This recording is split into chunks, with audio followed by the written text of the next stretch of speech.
Muy bien, vamos a revisar la metodología de evaluación de iniciativas de ley del Observatorio Legislativo del ITESO. Aquí está, como les decía, es una metodología que consta de 10 reactivos, están aquí. Estos 10 reactivos, cada uno es calificado bajo una situación tipo. La mejor situación se calificará como color verde. Aquí estará la situación ideal que responde a este reactivo, ¿no? Después una situación medianamente deseable en amarillo y el momento indeseable, la situación indeseable calificada en color rojo. Bien, aquí está la primera de ellas, el primer reactivo es claridad y técnica legislativa. La técnica legislativa es una parte del derecho parlamentario que busca darle orden en la escritura de las leyes, por lo tanto también de las iniciativas de ley que se convertirán en leyes. Entonces la técnica legislativa contiene varios elementos que deben ser tomados en cuenta, sobre todo de gramática y de claridad en la escritura. ¿Por qué se hace especial énfasis en la claridad? En esta parte de la claridad, porque las leyes no están hechas exclusivamente para abogados o para juristas, que son, pues como ustedes saben, como nosotros, son aquellas personas que se dedican a estudiar este, a ejercer el derecho. Entonces, si las leyes estaban hechas exclusivamente para juristas, pues solo ellos las van a entender y pues las leyes están hechas para todos, para que todos las apliquen, para que todos las cumplan. La técnica legislativa, además de esta claridad, es decir, tiene que haber sencillez en su escritura para que sea entendible, también debe tener numerosos elementos que han sido desarrollados en teoría, ¿no? En esa técnica. Algunos de ellos, lo que se exige en este reactivo, es que exista la exposición de motivos y artículos y los transitorios, todos ellos tengan consistencia entre sí. ¿Mm? Hay iniciativas de ley que no tienen esta consistencia, es decir, que la, la, la exposición de motivos plantea una cosa, los artículos otra y los transitorios otra diferente, ¿no? Entonces, bueno, así no puede funcionar. La exposición de motivos es un preámbulo, una como introducción que tienen las iniciativas de ley, donde se revela el problema al que trata de enfrentar la iniciativa de ley. ¿Sí? Entonces, aquí se plantea el problema.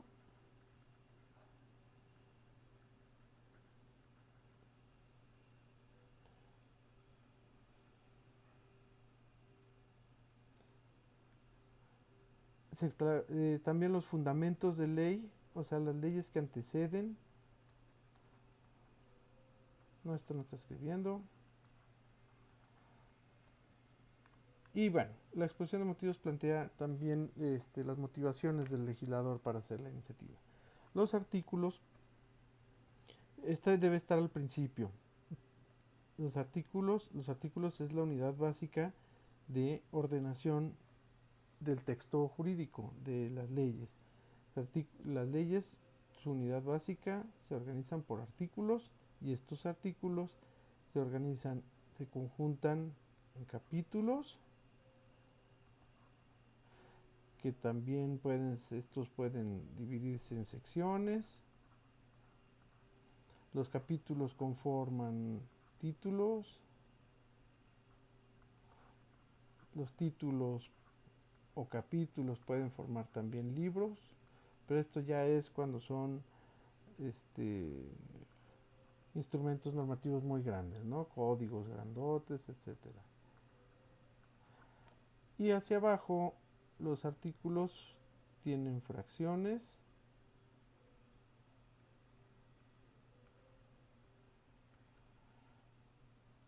Esto no está funcionando. Fracciones y tienen incisos. Pueden ser también subincisos, etcétera.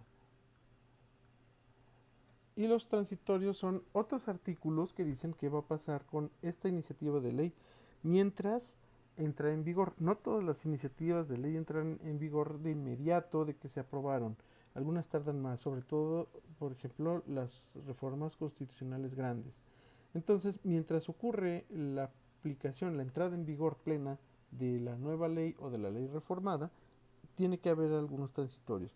Lo que pide este reactivo en general es que haya consistencia, que haya claridad en todo y que haya consistencia. Es decir, la exposición de motivos plantea un problema, ese problema es resuelto mediante los artículos y los transitorios marcan el camino de cómo entrará en vigor la nueva legislación. Bien, el segundo reactivo es integración al sistema jurídico. Dice la situación ideal, se integra al sistema normativo, incluyendo pactos, convenciones y protocolos facultativos de derechos humanos, o de no hacerlo, prevé las formas y ediciones necesarias para que esto suceda. Esto es armonización. ¿Sí? Toda la técnica jurídica busca que las leyes tengan una integración y ustedes lo van a aprender de la siguiente manera. Ustedes van a aprender a lo largo de su carrera que la Constitución, de la Constitución derivan leyes generales, de las leyes generales leyes reglamentarias, de las leyes reglamentarias reglamentos, de manera que esta tiene que observar esta ley primero, y esta tiene que observar a esta, y esta tiene que observar a esta. Vamos, tienen que obedecerlas. La armonización significa que no puede llegar una nueva ley a este nivel, digamos, contraviniendo una disposición constitucional. Esto no puede ser. Si esto ocurre, lo que va a ocurrir con esta nueva ley es que se va a inaplicar. ¿Por qué? Porque no armoniza con el sistema jurídico preexistente. Sin embargo, en 2011 ocurrió una reforma constitucional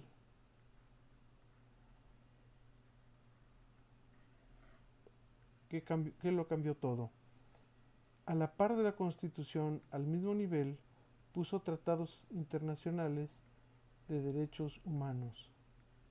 Ahora los derechos humanos no solo son protegidos por la Constitución, sino que hay un sistema del cual podemos hablar en otra ocasión, un sistema interamericano y un sistema internacional de derechos humanos del que México forma parte y firma tratados, convenciones, protocolos facultativos y otras cosas, y que el Senado ratifica y que ahora son parte como si fueran de la misma Constitución. Esto son parte del bloque de constitucionalidad, es decir, a este conjunto de normas nacionales e internacionales de derechos humanos tienen que obedecer todas las demás leyes que vengan abajo. Por lo tanto, también las nuevas iniciativas de ley. Esto es la armonización. Si las iniciativas de ley nuevas, si las reformas no respetan estos derechos humanos, entonces estarán violando la Constitución y por lo tanto se van a calificar en rojo. ¿Correcto? Bien, mecanismos de garantía. Quiere decir, la iniciativa prevé incentivos, sanciones, sancionadores, dimisión de conflictos, árbitro en circunstancias y pormenores de aplicación. Decía Thomas Hobbes que las leyes que no descansan en la espada no sirven para nada. Algo así. Y lo que es cierto es que antes que mecanismos de garantía diríamos mecanismos de coacción o de otro tipo. Bueno, de garantía está bien. Pero quiere decir que haya incentivos tanto positivos como negativos que hagan factible, que hagan que se cumpla la ley. Sobre todo estos pueden existir, pero sobre todo debe haber estos. Y deben decir qué sanción se aplica. Pena se llama pecuniaria cuando es dinero, o privativa de la libertad cuando es cárcel. ¿Quién lo aplica? ¿Qué es la autoridad competente no siempre es claro cuál es la autoridad competente para aplicar este, mecanismos de coerción. ¿Qué pasa si hay conflictos? Es decir, por ejemplo, ¿qué tal si hay que castigar, sancionar a quien sanciona? ¿Ah? Por ejemplo, a los policías, a los jueces. ¿Y quién es el árbitro para dimitir esos conflictos? ¿Mm? Cuando una ley no tiene, intenta modificar la conducta de las personas y no posee incentivos, sobre todo de este tipo, o no prevé ninguna de estas situaciones, no está intentando cambiar realmente la conducta de las personas, sino que está haciendo una declaración de principios. Bien. Relevancia de los cambios planteados. La iniciativa plantea cambios que mejoran sustancialmente el marco legal o institucional vigente en respuesta a un problema público. Los problemas se presentan de muchas maneras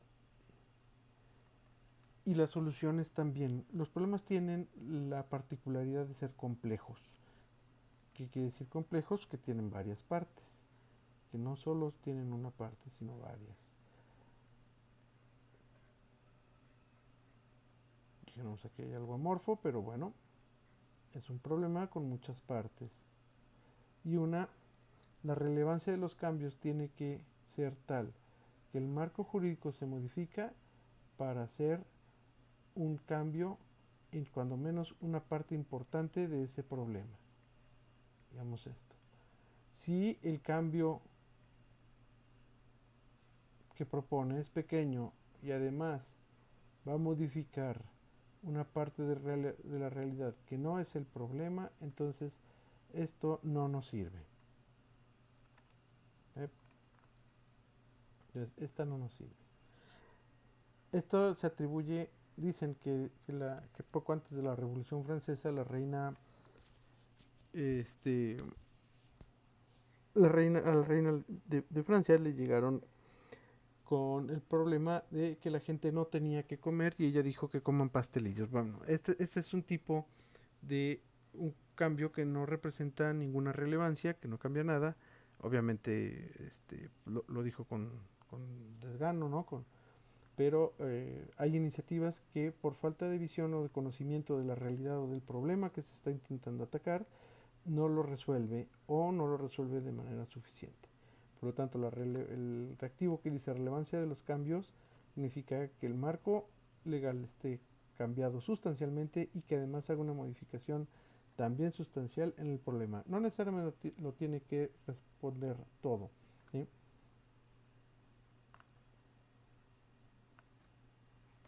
Bien, la siguiente es fundamentación de las iniciativas.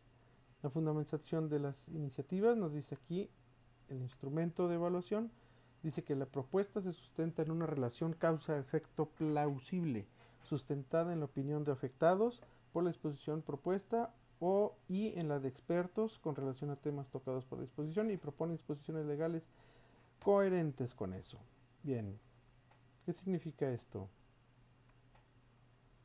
Fundamentación. Fundamentación no debería decir fundamentación. Esto podría confundir. En el lenguaje legal la fundamentación tiene que ver con de dónde viene de otras leyes. ¿Eh? Entonces se funda en que el diputado puede hacer iniciativas. No, no quiere decir esto. Más bien querría decir motivación. Motivación tiene que ver con qué está ocurriendo en el mundo real.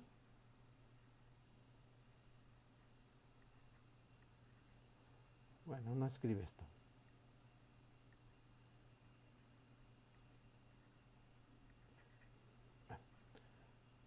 Y quiere decir que tenga un efecto, una causa-efecto plausible, que el problema X tenga una solución X y el problema 2 tenga una solución 2. Parecería absurdo calificar esto, pero sí hay iniciativas que plantean el problema X pero que dan solución 2, ¿no? O sea, hay iniciativas que han dicho, por ejemplo, que para que la droga no llegue a tus hijos hay que hacer exámenes toxicológicos. Evidentemente, sí, haces un examen toxicológico y sale positivo, es que ya llegó la droga a esa persona. Entonces, no hay una... y además poner exámenes toxicológicos en las escuelas no evita el problema. ¿Sí? Entonces, una causa-efecto plausible es que el problema vaya acompañado de una solución que al menos parezca que puede darle solución. No se puede saber hasta que no se implemente, algunas ocasiones, pero eso es lo que pide. Y además que esté motivada, que tenga, la fuente de esa solución sea algún estudio académico, algún reportaje bien hecho, de prensa, experiencias compartidas de otros países o de otros estados, o que las mismas personas están, como son los afectados, digan que esa es la solución. Aunque no sea la correcta, es válido este, acudir al clamor popular este, para alguna solución. Cuando menos, a lo mejor si no se soluciona, cuando nos aprendemos que, que nos equivocamos, pero nos equivocamos juntos. Bien, hasta aquí bien. Fundamentación. Identificación de grupos objetivo. Esto es muy sencilla. La identificación de grupos objetivo identifica clara y explícitamente quiénes tendrán la obligación de cumplir con la disposición y quiénes se beneficiarían de ello. Las leyes están hechas, uno de los principios de las leyes es que son generales, que aplican a todo mundo, pero también es posible que existan leyes que estén destinadas a ciertos sectores. Por ejemplo, aquellos de beneficios sociales dicen a quién sí aplica y a quién no. Por ejemplo, digamos, mujeres amas de casa, jefas de familia, beneficiadas con tal programa. Bueno, ellos sí. A los hombres que no trabajan, bueno, pues ellos no. ¿Eh? Y al revés. ¿Y a quién va a beneficiar? Hay iniciativas muy claras respecto, por ejemplo, del uso de suelos, de la reforma energética, el uso de recursos de la nación, etcétera, que dice quiénes son más beneficiados y quiénes no. Las leyes de aguas, del manejo del agua, han tenido este conflicto, que no es claro quién gana y quién pierde con estas iniciativas. Algunos dicen que ellos se van a ver afectados y otros dicen que se van a ver beneficiados otros. Por eso hay que dejarlo claro. Bien, ¿qué falta? La previsión de evaluación de cumplimiento de objetivos. Esta es muy difícil, proviene no del mundo del derecho, sino de el mundo de la gestión pública y por eso a veces se toma poco en cuenta, o más bien siempre se toma poco en cuenta en las iniciativas de ley. ¿Dónde está? Evaluación de objetivos. Muy bien. La evaluación de objetivos indica primero que tiene que haber objetivos. ¿Eh? Tiene que decirse a dónde queríamos llegar con esa iniciativa y segundo, tiene que decirnos cómo, cuándo se pretende llegar a ese objetivo. ¿Eh?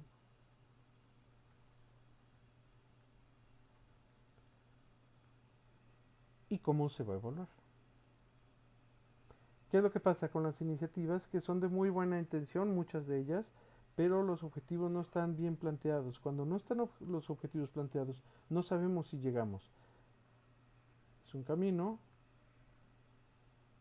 una carretera que seguimos, pero no sabemos a dónde llega. ¿Eh? Entonces es necesario saber a dónde se va a llegar, cuándo, en qué tiempo y cómo sabemos que estamos ahí. Es mi opinión que las iniciativas y toda la política de seguridad pública no tiene claro nada de esto. No tiene claro el objetivo, es decir, cuándo sabemos que ganamos la guerra contra el crimen organizado, contra el narco.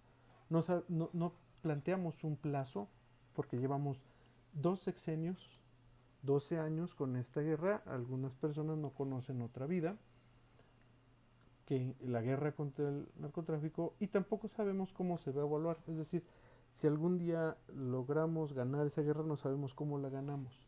Es cuando estén erradicados todos los criminales, cuando tengamos cierto control sobre delitos o sobre solo algunos delitos, cuando tengamos cuántos, 10 muertos por cada 100.000 habitantes, 2 muertos por cada 100.000 habitantes, cuando haya 0 delitos, etcétera, ¿sí? Cuando no existen objetivos es difícil evaluar la iniciativa y las iniciativas deben evaluarse constantemente porque un cuerpo grande, pesado, este, de normas es difícil de seguir. La gente no puede responder a un cúmulo gigantesco de normas. Por eso es necesario que se adelgace y la evaluación permitirá al legislador del futuro ver si las leyes que se aprobaron en el pasado funcionan, cumplieron su objetivo, si deben ser derogadas, si deben ser reformadas, si deben ser cambiadas por otras, etcétera. Bien, ya casi terminamos el análisis de costo-efectividad. Este plantea que haya un análisis de costo-efectividad, es decir, que el costo y beneficio monetario, su valoración social, alternativas, los efectos conocidos, directos e indirectos, los intangibles y efectos distributivos. Al final de cuentas, en análisis de costo-efectividad es lo que dice el dicho popular, que no salga más caro el caldo que las albóndigas. Algo así. Hay soluciones de corte legislativo que son muy costosas y el bien que se deseaba no lo es tanto. Bueno, aquí estoy tratando de poner centavos. Por ejemplo, el asunto de la basura, saldría más caro, por ejemplo, contratar policías para que estuvieran en cada esquina, evitando que la gente tira basura, o contratar más personal de aseo para que barra las calles. Ese es un análisis de costo-efectividad. No es necesario que haya asuntos monetarios al detalle, ¿sí? Es decir, costos de cada pieza, etcétera, considerado absolutamente todo. Vamos al otro. Viabilidad presupuestal es lo que sigue. Se prevé un monto presupuestal que habría de ejercerse y se establecen los mecanismos para conseguir y aplicar el recurso. ¿Qué es lo que pasa con la viabilidad presupuestal? Las iniciativas o las leyes que requieren dinero para funcionar, si no les son, si no les suministrado estos recursos, entonces quedan en nada. Este, un sistema anticorrupción sin dinero no va a funcionar. Una fiscalía que sirva sin dinero no va a funcionar. Entonces, una previsión, si no hay viabilidad presupuestal, si no hay previsión, es decir, si no se indica en la nueva ley o en la reforma, si va a costar hacerla, si no dice expresamente más o menos cuánto dinero va a costar y que se prevea en el presupuesto del siguiente año al menos, entonces es una iniciativa que no pretende llegar a mucho. Se trataría de una simulación. Finalmente, el análisis de impacto regulatorio. Propiamente el análisis de impacto regulatorio implicaría algunas de las cosas que ya hemos estado viendo. Por ejemplo, que haya viabilidad presupuestal, que haya un análisis de costo-efectividad y una previsión de evaluación de cumplimiento de objetivos. Sin embargo, el análisis de impacto regulatorio aquí se separa para ser muy puntuales en lo que respecta a que se prevean, se analicen y se tengan en cuenta los efectos que va a tener esa legislación en quienes se vean afectados por ella. Vamos, si el nuevo presidente de la República determina que hay que sacar una nueva cédula de identidad, lo que va a hacer es generar que todas las personas, todos los mexicanos, tengan que acudir a una ventanilla a realizar un trámite, y la ventanilla necesita tener personal para toda la gente que va a ir, la gente va a dejar de ir a su trabajo, etcétera. Esas cosas impactan, esta regulación impacta de manera, y no solo económicamente, en el tiempo de las personas, en su